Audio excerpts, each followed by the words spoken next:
मुंबई गया था। अब जुमा की नमाज पढ़ने की, जुमा था, जुमे की नमाज पढ़ने के लिए मस्जिद गए, मदनी मस्जिद बंबई में। तो नमाज पढ़ लिए। तो नमाज जब हो गई तो इमाम साहब ने ऐलान किया कि भाई ये तीसरे छत की ढलाई है, जिसमें कम से कम 15 लाख रुपए खर्च है, आप लोग बढ़ चढ़ कर हिस्सा लीजिएगा। इमाम साहब ने दुआ कर दिया, जिसको जो देना हुआ दे दिया।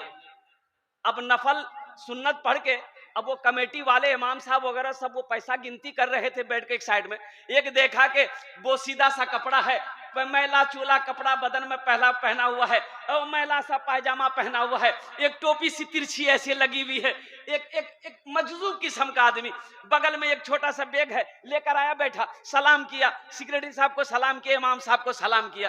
तो उन लोगों ने सोचा कि शायद ये हाजतमंद आदमी है, कोई जरूरत होगी जब ही आया है। बोला कहा ये क्या बात है? तो उन्होंने कहा कि मस्जिद में कितना खर्च है, मस्जिद में कितना खर्च है।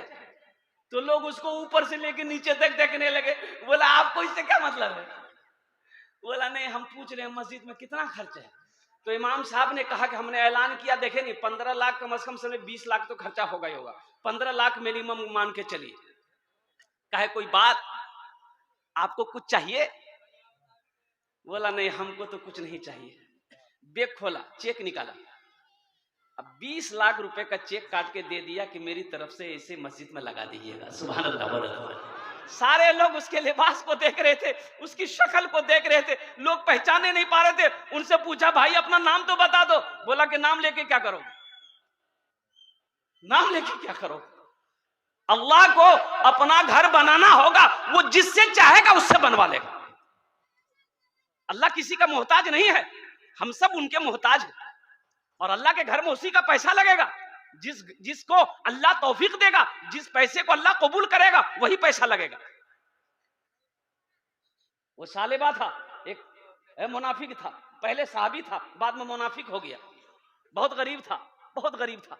अल्लाह के नबी की बारगाह में 5 वक्त की नमाज पढ़ता था। कहा कि या रसूल अल्लाह, अमीना के लाल मेरे लिए दुआ कर दीजिए, बहुत गुर्बत है, एक वक्त खाता हूं, दूसरे वक्त रोटी नहीं मिलती। अल्लाह के नबी ने इरशाद फरमाया सालेबा तुम्हारे लिए यही बेहतर है। कहा कि नहीं या रसूल अल्लाह, अब बर्दाश्त नहीं हो रहा है, बीवी बच्चे भूखे तड़प रहे हैं, दुआ कर दी, आप सिर्फ दुआ कर देंगे मेरी बिगड़ी बन जाएगी। बजीद हो गया तो अल्लाह के नबी ने दुआ कर दिया, बरकत की दुआ कर दी। किसकी दुआ कर दी बोलिए? बरकत की दुआ कर दी। और मुस्तफाए कायनात दुआ करें, वो दुआ कबूल होगी कि नहीं होगी? वजह कायनात दुआ करे, शफीउल मुज़नबीन दुआ करे, रहमतुल लिल आलमीन दुआ करे, जिसके सदक़े में अल्लाह ने सारी कायनात को पैदा किया, वो दुआ करे, वो दुआ भला कबूल ना हो? दुआ कबूल हो गई। वो सालेबा के घर में बहुत सारी बकरियां थी, बड़ी बरकत हुई। अब देखा ये गया कि 6 महीना में जो बकरी बच्चा पैदा करती थी 2 बच्चा, उसकी बकरी कम से कम 10-10 बच्चा पैदा करने लगी। अब वो जो जगह थी ना वो कम पड़ गई, इतनी बकरियां, इतनी दौलत, जगह कम पड़ गई। वो घर तोड़ा, वहां से घर तोड़ा, वो दूर खुलासा जगह पर, कुशादा जगह पे घर बनाया, वहां भी बरकत, वहां भी बरकत, वहां भी इतनी बरकत कि वहां से भी घर तोड़ा, दूर लेके गया। अब जो आदमी 5 वक्त की नमाज पढ़ने आता था, अब सिर्फ वो ऐशा और फजर माने लगा। ऐशा और, तो अल्लाह के नबी ने इरशाद फरमाया भाई सालेबा को नहीं देखते, सालेबा कहाँ है?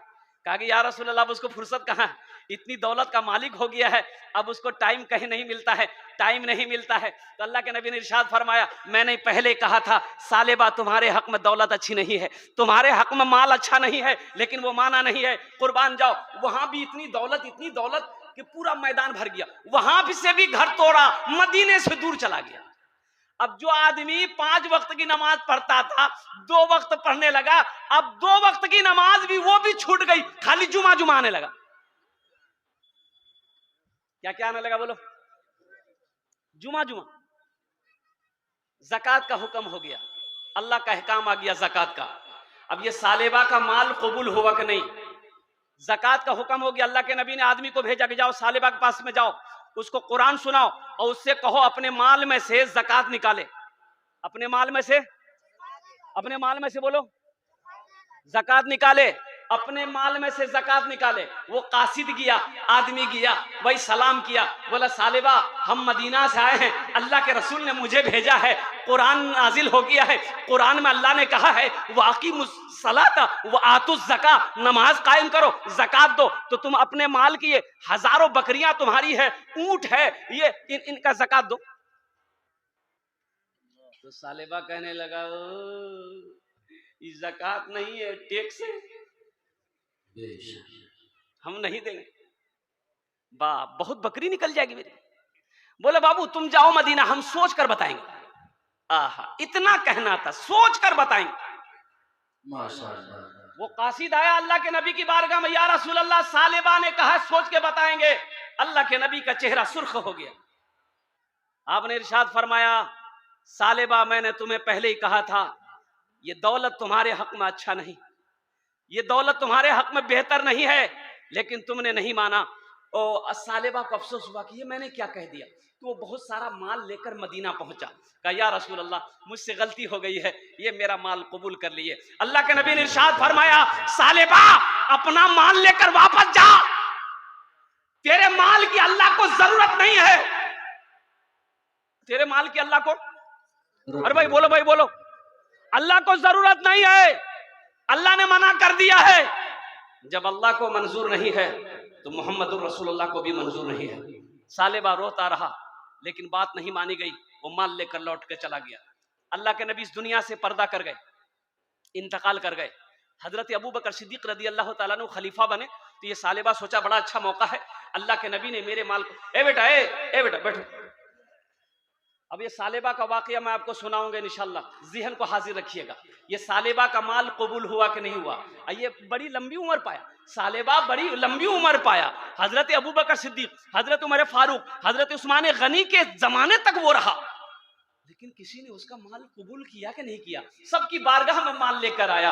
इसलिए मेरे भाइयों, मेरे दोस्तों, मेरे बुजुर्गों, अल्लाह कभी दे के आजमाता है, अल्लाह कभी ले के आजमाता है, अल्लाह कभी दे के आजमाता है, अल्लाह कभी ले के आजमाता है। मौत तो पीछे खड़ी है, कब ये जिस्म से रूह निकल जाए कहना मुश्किल है, कब ये आंखें बंद हो जाए कहना मुश्किल है। अल्लाह के नबी ने इरशाद फरमाया दुनिया में सबसे बेहतर सदका वो है जो रहती जिंदगी अपने हाथों से अल्लाह के बैंक में जमा कर दो, इसलिए कि मरने के बाद तुम्हारा बेटा ना जाने तुम्हारे लिए कुछ करेगा कि नहीं करेगा, बीवी कुछ करेगी कि नहीं करेगी, भाई कुछ करेगा कि नहीं करेगा।